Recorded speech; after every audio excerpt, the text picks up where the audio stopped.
Bismillahirrahmanirrahim. Assalamualaikum warahmatullahi wabarakatuh. Sahabat Syaher 78 yang dirahmati Allah. Alhamdulillah kita berjumpa kembali, bermuajahah kembali dalam rangka sama-sama belajar, sama-sama thalabul ilmi. Mudah-mudahan niat hati kita semua yang berinteraksi langsung dengan channel Syaher 78 yang niatnya lillahi ta'ala beribadah menjadi wasilah amal soleh yang dapat menolong kita di yaumil akhir nanti, di yaumil hisab. Mudah-mudahan Allah senantiasa membimbing kita kepada jalan-jalan kebaikan, jalan-jalan yang menghantarkan kita kepada ridho Allah. Sahabat Syaher 78 yang dirahmati Allah, di hari yang penuh berkah ini Al-Fakir akan coba membahas satu tema yang berjudul syarat-syarat takbiratul ihram. Jadi dalam permasalahan-permasalahan ibadah, Al-Fakir seringkali menyampaikan berulang kali kepada penonton, al-khusus sahabat Syaher 78, bahwa semua ibadah kita harus menyesuaikan dengan syariat Islam. Semua ibadah kita harus sesuai dengan ajaran Islam. Sehingga apa yang kita lakukan untuk Allah, kita harapkan dapat diterima dan menjadi penolong kita di yaumil akhir. Sahabat Syaher 78 yang dirahmati Allah, baik, kita mulai pembahasan ini dalam kitab Safinatun Najah karya Syekh Salim bin Sumaid Al-Hadrami. Di situ dikatakan dalam pasal takbiratul ihram yang bunyinya yastarutu bisyuruti takbiratil ihram, syarat-syarat takbiratul ihram sittata asyara, ada 16 ya. Al-awwalu, yang pertama, yaitu antaqa'a halata bil qiyami fil fardi. As-sani, yang kedua, yaitu antakunu bil arabiyati. Wasalis, yang ketiga, yaitu antakunu bil lafzil jalalah. Warabi, yang keempat, yaitu antakunu bil lafzi wa'i, bil lafzi akbar, afwan, al-afu. Al-khamisu, yang kelima, yaitu wat tartibu bainal lafzaini, yaitu yang kelima. Wasadisu, yang keenam, an la yamuda hamzatal jalalah. Wasabi'u, yang ketujuh, adamu madibai akbar. Wasaminu, yang kedelapan, yaitu an la yusaddidal ba'a. Wattasi'u, yang kesembilan, an la yazida wawan sakinatan au mutaharrikatan bainal kalimataini. Wal asiru, dan yang ke-10, yaitu yang ke-10 nanti kita bahas ya pada episode selanjutnya. Jadi hari ini kita bahas 9 permasalahan dulu. Insyaallah nanti pada konten selanjutnya kita akan bahas 7 syarat lagi ya dalam membaca takbiratul ihram ketika kita sholat 5 waktu ataupun sholat sunnah. Tadi yang pertama dikatakan oleh Syekh Salim bin Sumaid Al-Hadrami, al-awalu antaqa'a halata bil qiyami fil fardi. Dibaca saat berdiri saat kita melaksanakan sholat fardu. Jadi takbiratul ihram itu takbir khusus. Artinya takbir yang memang khusus dibaca, dilafadzkan, dikumandangkan saat sholat. Beda dengan takbir-takbir yang lain seperti takbiran malam-malam Idul Fitri, Idul Adha. Itu itu bukan takbiratul ihram namanya ya. Itu takbir yang memang dalam rangka syiar ya, seperti dalam jihad, peperangan, dalam menyampaikan pendapat kemudian kita takbir. Saat kita tablik berdakwah kita takbir. Itu bukan takbiratul ihram ya. Jadi takbiratul ihram maknanya khas, khusus, nggak boleh disamakan, dipahami secara umum. Itu kata beliau Syekh Salim, antaqo'a halata bil qiyami fil fardi, dibaca saat berdiri ketika sholat 5 waktu, sholat fardu. As-sani yang kedua yaitu antakunu bil arabiyati, harus berbahasa Arab. Jadi harus pakai bahasa Arab. Jangan karena kita orang Padang terus kita takbiratul ihramnya pakai Allah nagadang, Allah maha besar. Atau karena kita orang Sunda kemudian pakai kita saat membaca takbiratul ihramnya dengan Allah nu Gusti Ageng. Enggak boleh dengan bahasa-bahasa selain bahasa Arab ya. Dulu pernah beberapa tahun yang lalu ada sholat pakai bahasa Indonesia, pakai bahasa daerah. Itu menyalahi ajaran-ajaran Islam secara umum. Maka jika ada hal-hal itu muncul di tengah-tengah masyarakat, itu bisa kita katakan sebagai penyimpangan terhadap ajaran Islam. Yang keempat, ar-rabi antakunu, yang ketiga ya, wasalisu, yang ketiga antakunu bil lafzil jalalah. Jadi lafaz takbiratul ihram itu terdiri dari lafzul jalalah. Lafzul jalalah itu lafaz Allah ya, satu berdiri sendiri, itu lafaz Allah. Allahu. Nah, itu namanya lafzul jalalah. Terus warrabi yang keempat, wal lafzi akbar, dan lafaz akbar. Jadi ada terdiri dari dua lafaz, Allah dan akbar. Allahu akbar. Nah, itu terdiri dari dua lafaz. Lafzul jalalah tadi yaitu lafaz Allah dan lafaz akbar. Al-khamisu, dan yang kelima itu watartibu bainal lafzaini, harus tertib di antara dua lafaz itu. Nggak boleh baca akbar dulu baru Allah, akbaru Allah, salah. Jadi harus tetap tertibnya, kita melafatkan lafzul jalalah dulu baru lafaz akbar, Allahu akbar ya.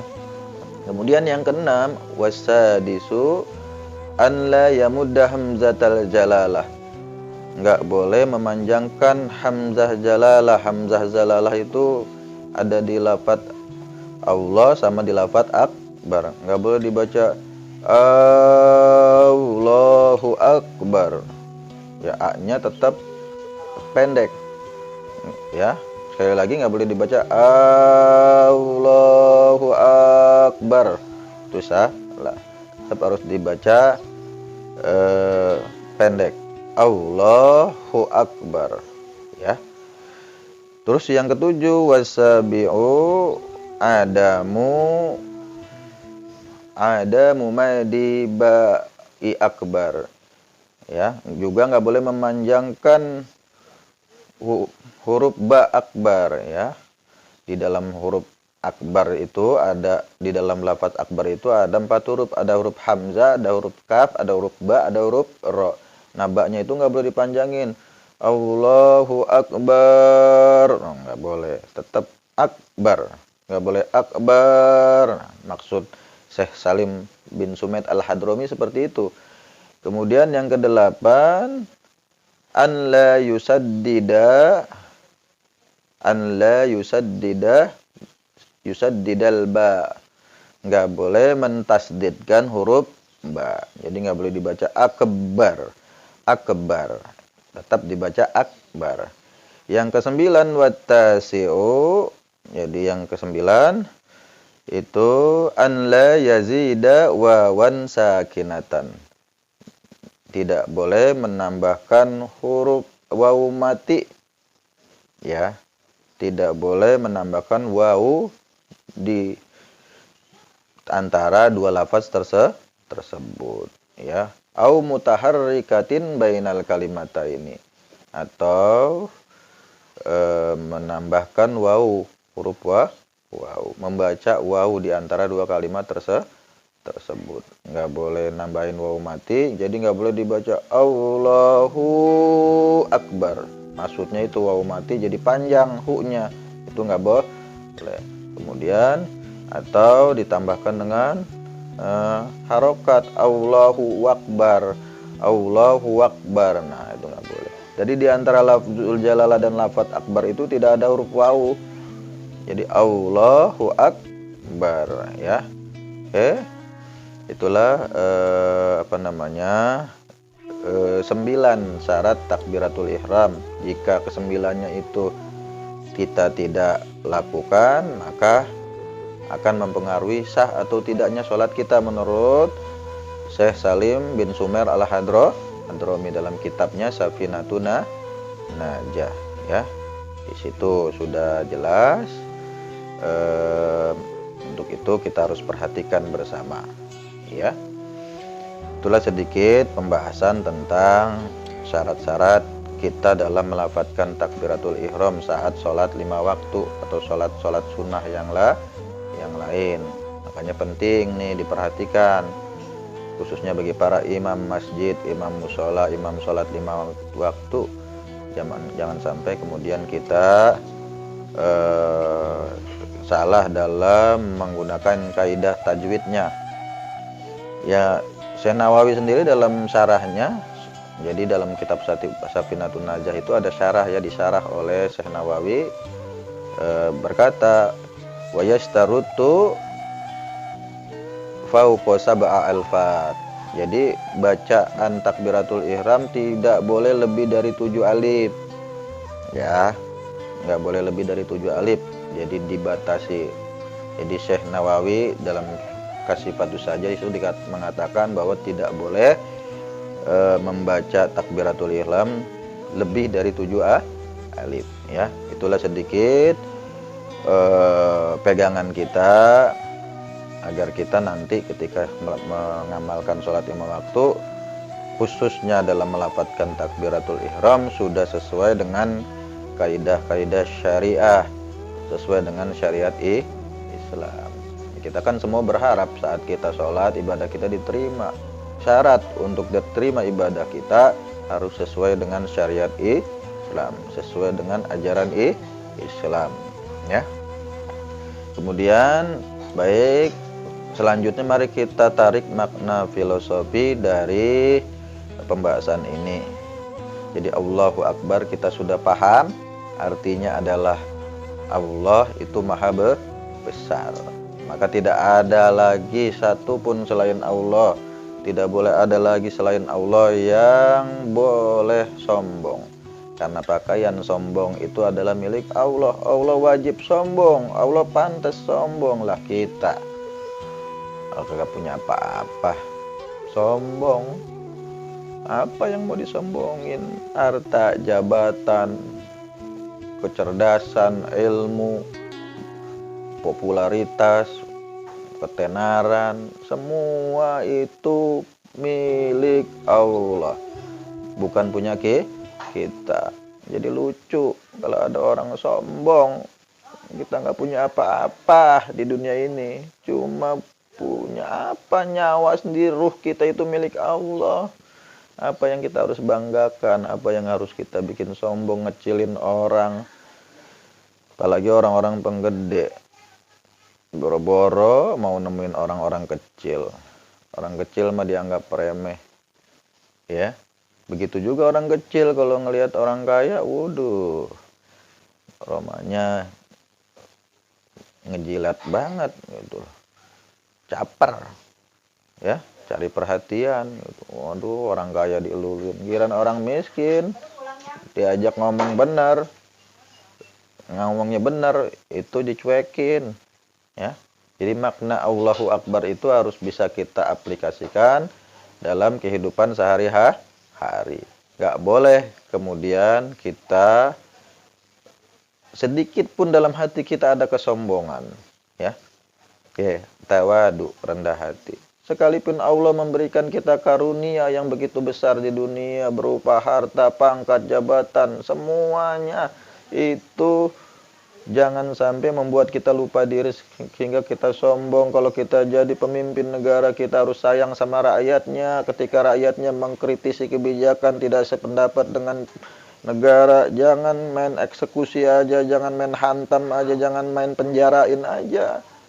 Ajak diskusi, ajak musyawarah, ajak bareng-bareng untuk berdialog, ya. Oke.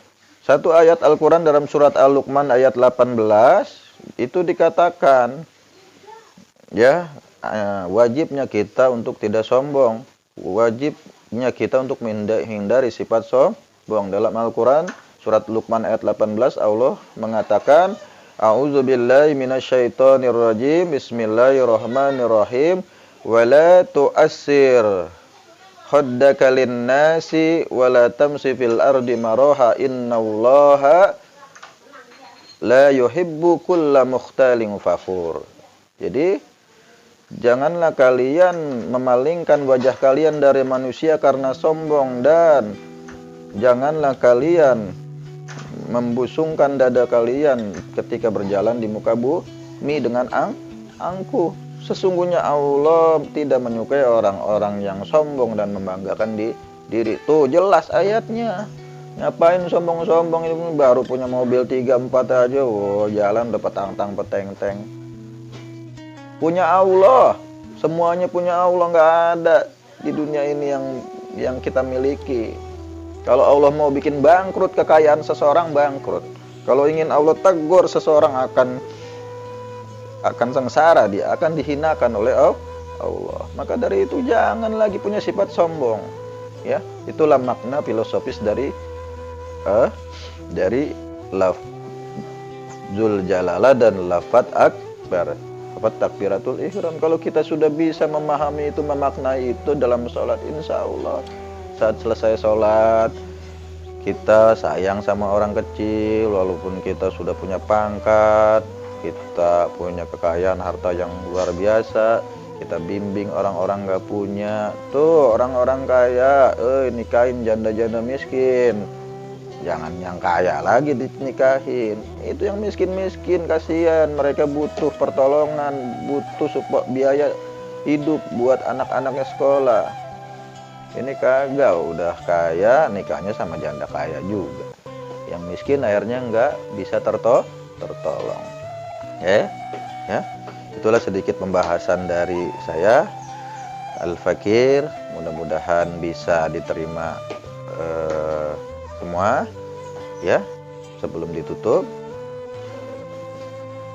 lafaz Allahu Akbar, takbiratul ihram itu sudah dijelaskan tadi ada 16 syarat, tapi saya baru bahas 9. Insya Allah pada konten selanjutnya 7 syarat lagi akan saya sampaikan. Kemudian makna filosofi dari lafaz takbiratul ihram itu, janganlah kita menjadi manusia yang sombong, karena manusia yang sombong itu tidak akan bisa sampai kepada ridhonya Allah. Dan kalau kita ingin dapat ridho Allah, harus menerima seluruh ajaran-ajaran yang bersumber dari Allah dan Rasul-Nya. Dengan kata lain, menerima syariat Islam secara menyeluruh, secara totalitas, secara kafah. Mungkin itulah sedikit pembahasan dari Al-Fakir. Jika ada kalimat-kalimat yang menyinggung perasaan siapapun yang mendengar, yang menonton konten ini, Al-Fakir mohon dibukakan pintu maaf yang sebesar-besarnya. Semata-mata apa yang disampaikan Al-Fakir demi kebaikan kita bersama. Buat nasihat Al-Fakir sendiri, jangan sampai Al-Fakir pun menjadi sombong. Mungkin itu saja. Baik, pembahasan kita, obrolan kita pada hari ini, kita tutup dengan doa kafaratul majlis. Subhanaka Allahumma wa bihamdika asyhadu an la ilaha illa anta astaghfiruka wa atubu ilaik. Summa assalamualaikum warahmatullahi wabarakatuh.